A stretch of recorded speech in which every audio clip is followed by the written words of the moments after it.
Coba bayangkan. Bukan katanya ahsanta. Sebabkan masalah itu, kadang-kadang hati saya masih lagi terasa. Karena mungkin antum nggak terasa kayak gitu. Lebih 50 orang, cuma bayangkan. Kalau saya kabarkan sama ayah saya, mungkin saya kena pukul lagi. Mungkin ayah kata-kata, oh, kau yang salah mungkin kot, kau buat macam-macam. Sebab model ayah saya beda dengan ayah antum. Ayah saya kalau saya ketahuan pemanya kelahi, bukan orang tu nak pukul, saya kena pukul. Nah itulah. Jadi tolong, kalau kamu punya murid, jaga hati dia bagaimana saya supaya jangan terus langsung ini. Kata ahsanta, ahsanta. Dipuji sikit murid tu, dipuji sikit murid tu dah. Atau kamu punya junior, jangan mentang-mentang kau senior, wah, oh macam-macam sepak ni sepak tu. Kalau main sepak main-main tak apalah, main-main itu biasalah tu kan. Ini sepak babu main kelahi. Oh ada kau pulang aja ketebak ketebak. Maafkan dulu ada senior saya dipukul sama senior yang lainnya. Bukan hanya keluar air mata, keluar kencing. Kau bayangkan di Mustafawiyah, kalau di Mustafawiyah, kalau hukuman, ya Allah, teruk sekali mereka. Jadi itulah tolong. Kalau ada orang buat baik, ahsanta. Nah, usahakan. Saya pun berusaha macam mana. Ahsanta maksudnya? Bagus kamu, bagus. Ahsanta, kau buat bagus itulah sekali. Jadi umpamanya kalau kita lah senior apa namanya? Senior medik. Tengok adik-adik juniornya yang buat satu benda yang belum pernah dibuat tapi bagus nampak sikit kan. Ada yang kurang sikit. Ahsanta. Kalaupun bagus semuanya ahsanta.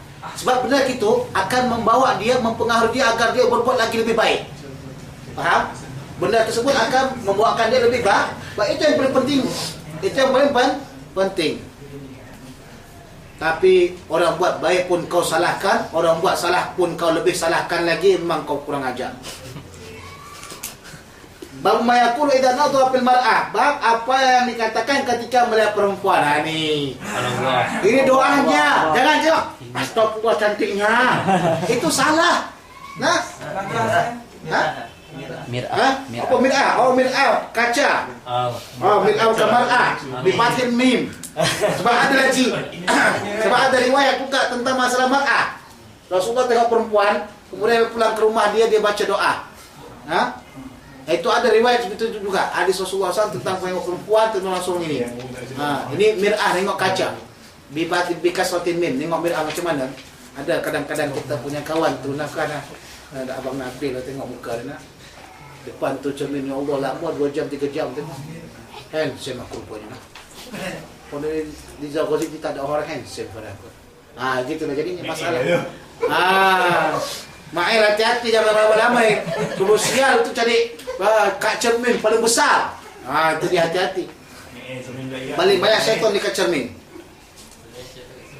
Warawaina fi kitab Ibn Sunni an Ali radhiyallahu anhu anna an-nabiy sallallahu alaihi wasallam kana idza nadhara fil mir'ah qala alhamdulillah Allahumma kama ahsanta khalqi wa hasin khuluqi. Ada Rasulullah sallallahu alaihi wasallam apabila melihat dia kepada cermin, maka dia kata, ya Allah, alhamdulillah segala puji bagi Allah. Segala puji kenapa? Karena Allah jadikan kita dengan cara bagus. Fi ahsani taqwim. Bagus dah, handsome dah, hidung tepat. Kalau yang jelek itu jangan rasa jelek lah, ada lagi lebih jelek pada kau. Itu. Kau jangan tengok orang yang paling handsome, nanti kau sakit hati. Tengok orang yang paling jelek pada kau. Kenapa aku begini ya Allah Tuhan? Kenapa hitam ni? Alah syukurlah. Timbang kau seperti orang Sudan. Macam mana? Syukur kan? Saya pun sekali gini besar-besar badan ni, syukur saya juga. Alhamdulillah. Semua syukurkan lah. Alah kenapa saya kecil sangat ni, kata Udin. Syukurlah dia yang kau kecil. Ada lagi orang yang lebih kecil pada kau lagi. Itu dia. Nah Din, jangan sedih hati. Kenapa saya ni hitam katanya? Kenapa lah? Ada hitam lagi daripada itu. Tapi dia kata Ustaz kecil-kecil ni cabai rawit. Walaupun kecil menggigit.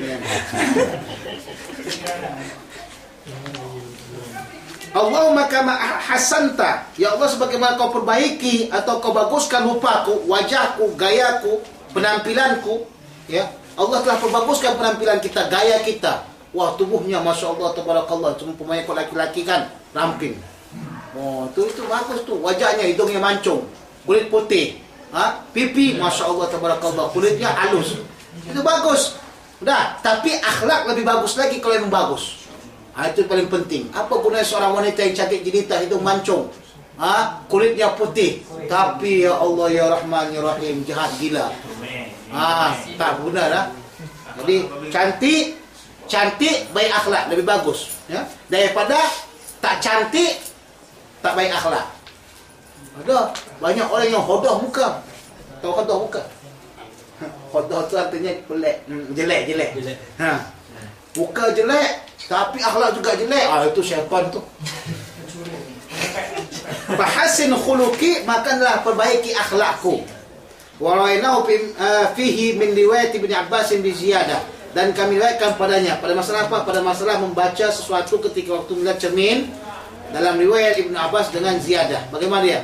Wa rawainahu fihi min riwayat Anas qala kana Rasulullah sallallahu alaihi wasallam idza nadhara wajhahu fil mir'ah, apabila dia melihat wajahnya pada cermin. Sebab itu hukumnya boleh dan sunnah gunakan cermin, asalkan untuk apa? Untuk baik.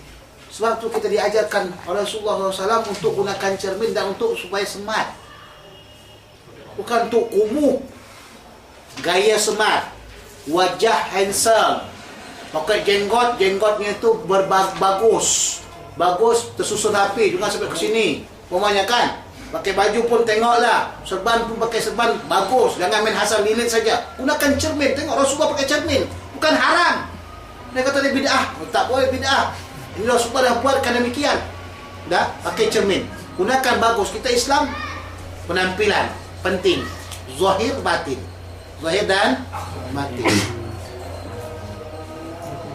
Yarhamukallah.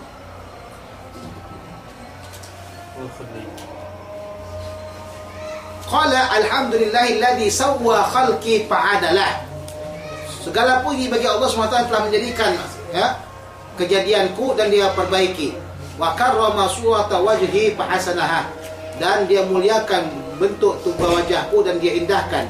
Wa ja'alani minal muslimin, dan telah jadikan dia, aku ini, ya, Allah SWT telah jadikan aku daripada golongan orang muslim katanya.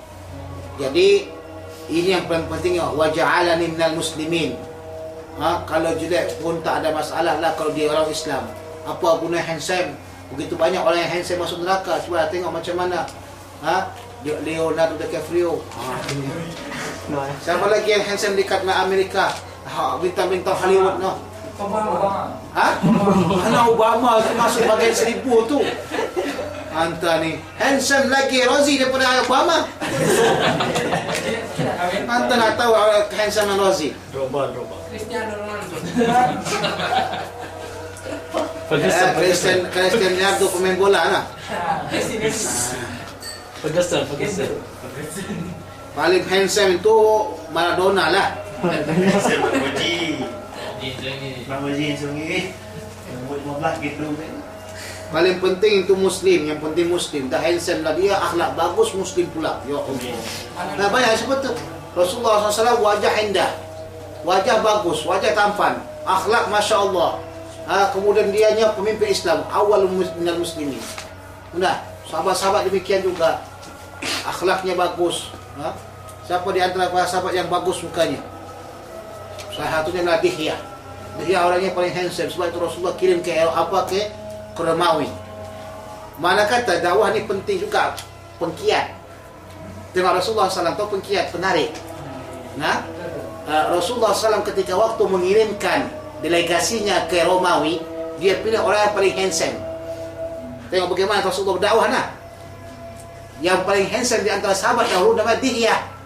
Sebab itulah malaikat kalau turun ke langit, ke bumi, dia akan berupa dengan rupa Dihya. Sudah? Jadi ketika dikirimkan yang namanya Dihya ke sana, orang akan melihat bagaimana rupanya Dihya. Dari sini mungkin ada rasa ketertarikan orang Eropa dengan Islam. Sudah? Jadi ini yang diperlukan. Kadang-kadang minta maaf kita ya kepada golongan sebagian majlis tabligh, sebab saya juga dulu orang tabligh. Mereka pergi ke kampung-kampung dengan pakaian kumuh, tak bersih dan sebagainya. Itu kadang-kadang dicirca, dihina orang. Itu salah. Ya, salah.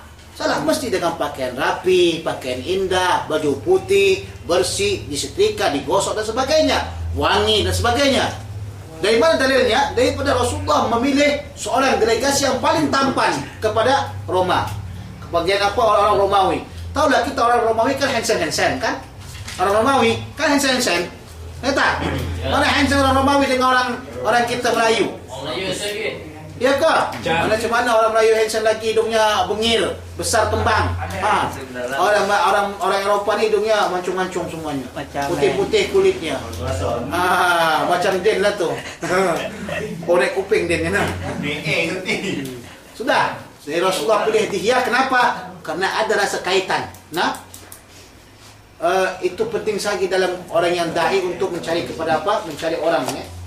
Jadi kalau sekalian antum mau pergi berdakwah kepada mana-mana, baguskan pakaian, gaya, cakap, penampilan, itu dinilai orang-orang. Apalagi kalau antum pergi ke hotel, dakwah dengan orang besar, businessman, pasar, tengok-tengok pakaiannya, wallah. Orang langsung kata, yang ini, dengar nih, pakaiannya pun kayak gitu kata orang. Tak boleh kita jadikan sebagai apa. Jadi, kalau boleh kita usahakan. Kecuali kalau memang tidak ada, miskinlah dia memang kan.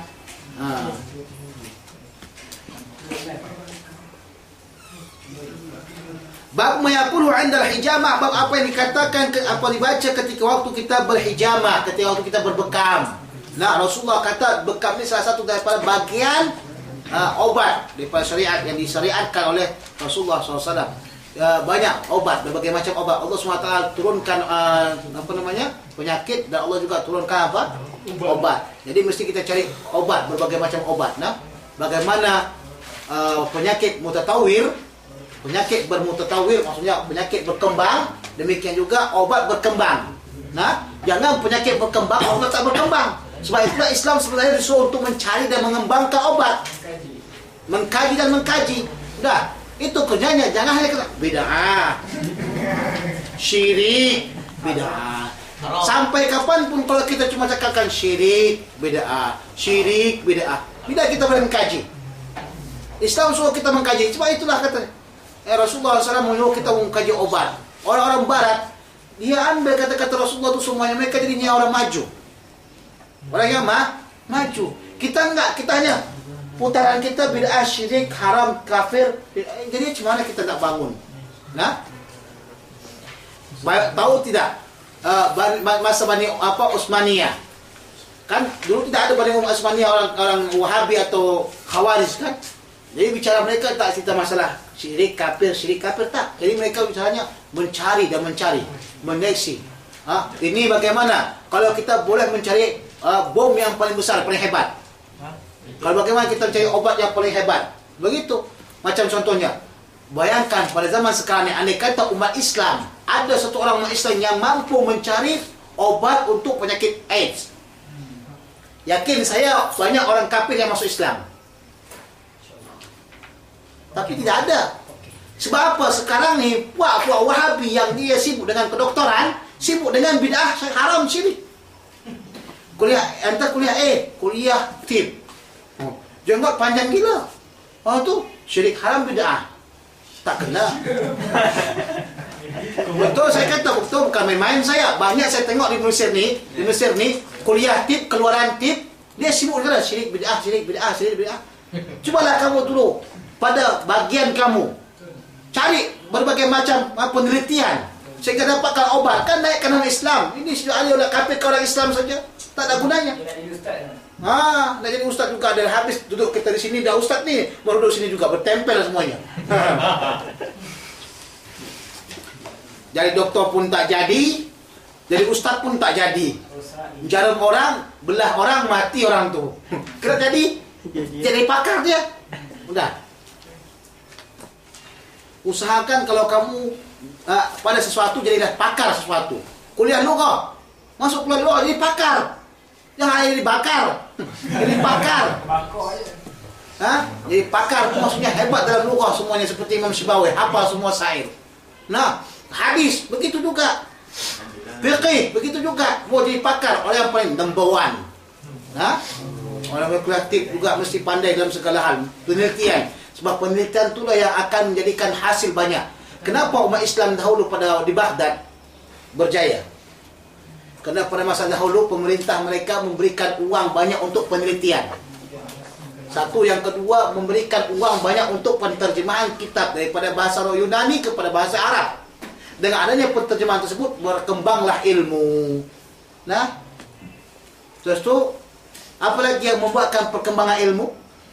Yang membuatkan perkembangan ilmu itu adalah terjemah, kemudian harokat daripada berbagai macam penelitian dan pengkajian, kemudian pengajaran. Itu juga penting. Kalau kita ingin negara kita maju, usahakan banyak buatkan kajian, pengajian dan penterjemahan. Ambil semua yang ada. Kalau yang baik kita ambil, kalau yang buruk kita campak. Bukan setiap benda yang ada di Eropah itu buruk. Setiap yang punya made in Eropah, semua benda-benda Eropah kita campak, ni bid'ah haram, tak boleh. Banyak benda yang baik kita ambil, yang buruk tu kita campak. Dah? Yang buruk kita sebab kalau kita ambilkan pula benda yang ada di Eropah tu, kebanyakan mungkin saja ada sekitar 80% itu semuanya dari Islam. Sebab mereka dah kaji sekitar 200 tahun yang dahulu. Al-Quran fiktif. Dah? Sekitar 200 tahun yang lalu. Sebab adanya contoh perkembangan Napoleon Bonaparte itu sekitar 200 tahun yang lalu telah mereka teliti. Bagaimana supaya boleh berkembang mereka? Bagaimana menjatuhkan kerajaan Utsmaniyah? Itu sekitar 300 tahun mereka buat kajian. Jangan main-main anta.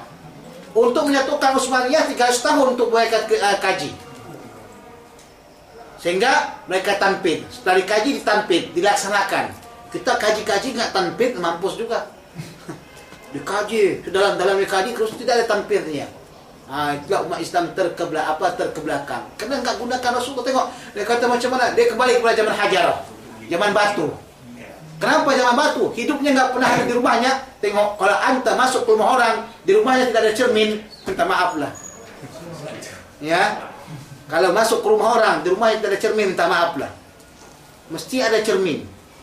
Setidaknya dia boleh berfikir dirinya, kemudian dia boleh berfikir bagaimana untuk memperbaiki dirinya, bagaimana untuk bagus hidupnya. Itu perlu sekali. Rasulullah aja pun bercermin. Sudah. Ini, insyaallah saya kalau masuk ke rumah orang mesti tengok ada cermin nggak cermin. Bukan rumah cermin dah. Rumah ada cermin untuk bercermin. Jadikanlah cerminmu itu sebagai cerminmu. Jadi hijamah, ya. Sekarang ini orang akan gunakan hijamah. Jangan hanya hijamah saja. Mungkin ada lagi obat yang lain, tatawur. Ini kata Rasulullah berhijamah. Iyalah, Rasulullah tidak suruhkan, Rasulullah tidak wajibkan. Nah, jadi benda tersebut boleh. Nah, jadi mesti hijamah, mesti bekam katanya. Kalau berobat mesti bekam. Rasulullah kata enggak mesti bekam. Masih ada lagi obat-obat yang lain. Sudah? Jadi, makanya mencari obat yang lain lah. Selain bekam. Ini enggak, kalau pacik-pacik itu kata enggak, mesti bekam juga. Sudah. Macam barokah itu memang daripada Rasulullah SAW kata habbatus saudat wa uli kulidda. Itu ada. Ya. Kalau repo itu tidak ada hadisnya, tapi itu tatawur, pengkajian. Repo pengkajian ilmu. Nah, apa katanya? Tengok bagi orang yang suka membekam dan dibekam. An Ali radhiyallahu anhu qala Rasulullah sallallahu alaihi wasallam, man qara ayat al-kursi 'inda al-hijamah kanat manfaat hijamatihi. Siapa yang membaca ayat kursi ketika waktu berbekam, maka bermanfaatlah bekamnya tersebut. Masuk bermanfaat di situ kan tujuan bekam untuk mengeluarkan darah-darah yang kotor. Sudah? Darah yang kotor yang dikeluarkan tersebut tu apabila dah keluar dia akan memberikan manfaat, memberikan kesehatan pada tubuh. Ada orang bekam gitu ya tapi tak ada apa-apa pun. Macam saya dahulu sudah bekam saya. Sudah saya bekam tak ada apa-apa pun, biasa aja itu penyakitnya. Macam-macam dia bekam dah, kakinya bekam. Ini bekam tu bekam. Keluar darah mencot. Sudah? Baca ayat kursi penting sangat. Kalau kita mau naik taksi ke, mau naik apa-apa saja, baca ayat kursi. Baca ayat kursi itu bagus-bagus baca dengan fasih. Jangan baca ayat kursi. Ustaz kalian ada tajwid tadi Ustaz. Aku baca ayat kursi Ustaz tak lari-lari pun dia. Bagaimana aku baca? Ayat kursi. Memang tak lari dia, bukan lari, dia ketawa. Itu ajaran siapa tu? Ajaran Pak Cik Ed dulu lah tu. Pak Cik Ed kalau saya suruhkan, tolong baca selawat Kamilah untuk supaya dapat karabiah apa semuanya. Baca Kamilah, Kamilah, surat Kamilah, surat Kamilah. Macam mana mau dapat?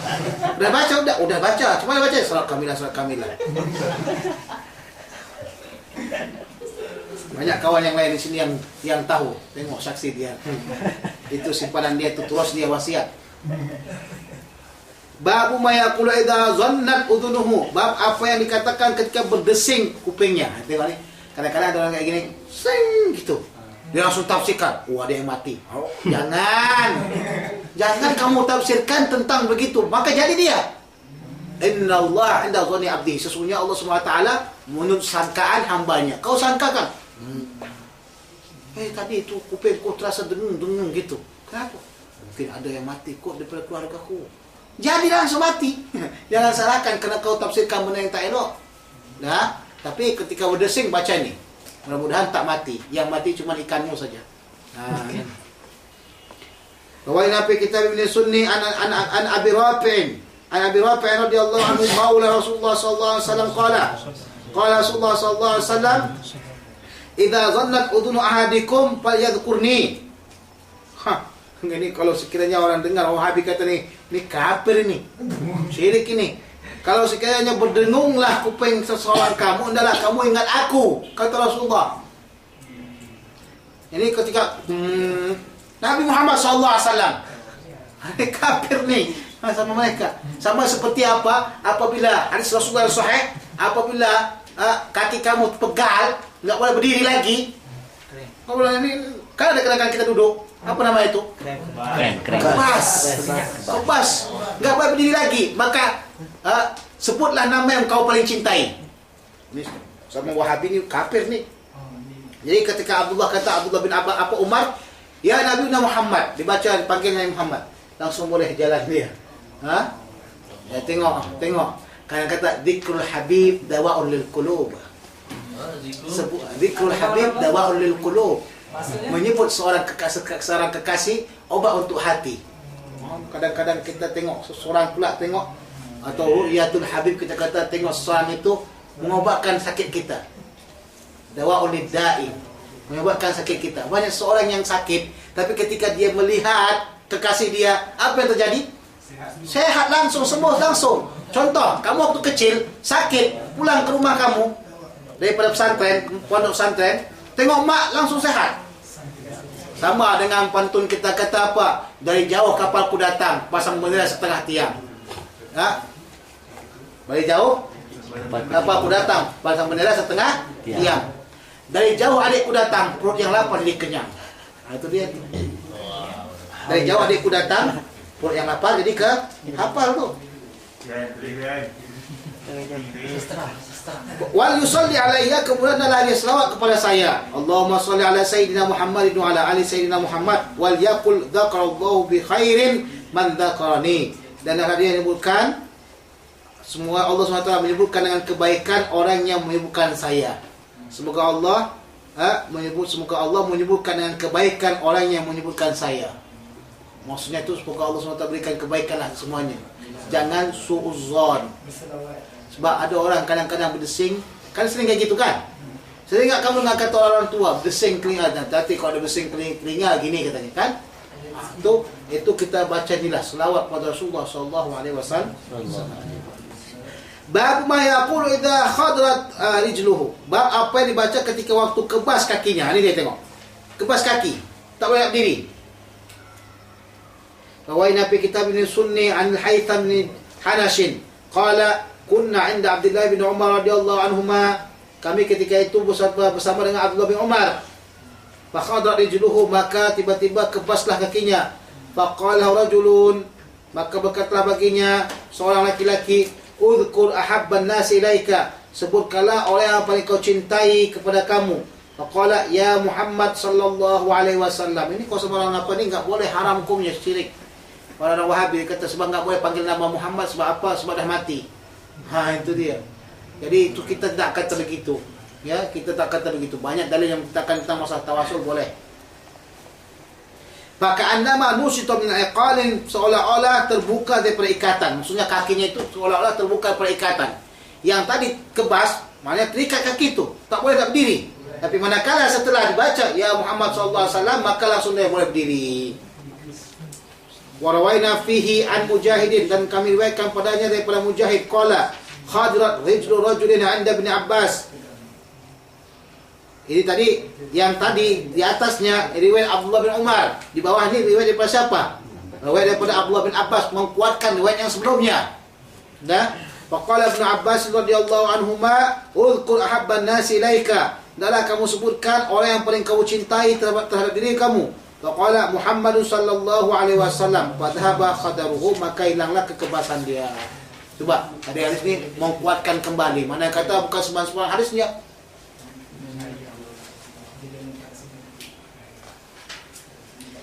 Rawaina fihi, dan kami akan pada masalah ini an Ibrahim bin Mundhir, ahadu suyukh al-Bukhari alladziina rawa anhum fi sahihihi. Salah seorang pada Syekh Ibrahim Bukhari, ya, yang dia riwayat daripada mereka pada kitab sahihnya. Qala ahlul Madinati ya'jabuna min husni baiti Abi Atahiyah. Atahiyah. Abi Atahiyah ini katanya, ya, seorang yang memiliki rumah yang baik, yang bagus, yang indah. Ahli Madinah sangat suka sekali dengan bagus rumah dia tersebut. Maka dia kata apa? Tahduru fi ba'dil ahyin rijluhu, fa illam yakul ya utbu lam yadhhabil khadr. Maka kadang-kadang pada satu waktu kakinya itu kebas.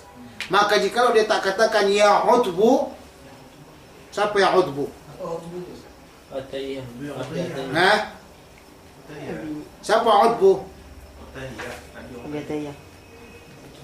Lam yadhhab khadar. Jadi di sini katanya disebut kalimat ya udbu, kalimat pemiliki rumah tersebut yang cantik, indah hatinya. Nah, ketika disebutkan dia tersebut, maka hilanglah kekebasan kaki dia tersebut. Itu yang kita katakan kadang-kadang karena kita cinta pada seseorang, bila disebutkan langsung kita semangat, kan? Begitu. Ya, Sofian. Ya. Sebab tu dia kata orang dahulu, ingat saya dahulu kalau kita belajar di sekolah, kita mesti punya pacar, dia kata. Kenapa mesti kita punya pacar? Sebab kalau kita punya pacar, kita akan semangat belajar. Siapa yang punya pacar, dia semangat belajar. Tapi ternyata terbagi dua. Ada yang memang semangat belajar, ada pula orang yang paling malas jadinya. Ada orang yang memang semangat belajar, jadi dia dapat ranking pertama. Number one. Ada pula yang malas, setiap harinya dia buat surat terus. Bukan sama doktor buatnya, bukan sama guru buatnya, buat sama pacar. Pekerjaan rumah tak pernah dibuatnya. PR nama istilah kami. PR, pekerjaan rumah tak dibuatnya, tapi surat kepada kekasihku yang kucinta. Ku kotori kertas yang putih ini hanya untukmu seorang kekasih. Tak mampu aku berikan kepadamu cintaku yang begitu mahal sekali. Jangan hafal lah. Pengalaman. Saya tak pengalaman lah. Cuma kita diceritakan oleh orang yang berpengalaman. Ada nabiin. Babu jawazi du'a al-insan ala man zalama al-muslimina aw zalamu wahdahu. Bab bolehnya mendoakan seseorang yang orang tersebut menzalimi muslim atau menzalimi orang seseorang dia. Mana kata ini orang kafir atau orang yang menzalimi orang muslim, maka kita boleh mendoakan orang yang zalim tersebut sekedar kezaliman dia. Ingat, ada takkid tadi katanya sekedar kezaliman dia. Lebih pada itu dosa. Itu dia. Hati-hati. Nah, lebih pada itu dosa. Dia cuma pukul kamu, ya Allah, aku bunuh dia. Mati dia, dosa lebihnya tu. Sebab doa orang yang zalimi makbul. Tapi kalaupun makbul, nama kalimat makbul, belum lagi katakan dosa atau enggak berdosa. Berlebih kerana anda sudah menzalimi dia juga. Bagaimana menzalimi? Menzalimi dengan doa. Faham? Nanti saya tengok sini bagaimana cara doa-doanya ulama-ulama daripada sahabat. I'lam anna hadzal bab wasi'un jiddan. Perlu kamu ketahui bab ini sangat luas sekali. Wa qad tazaharu ala jawazi nususul kitab wa sunnati wa af'ali salafin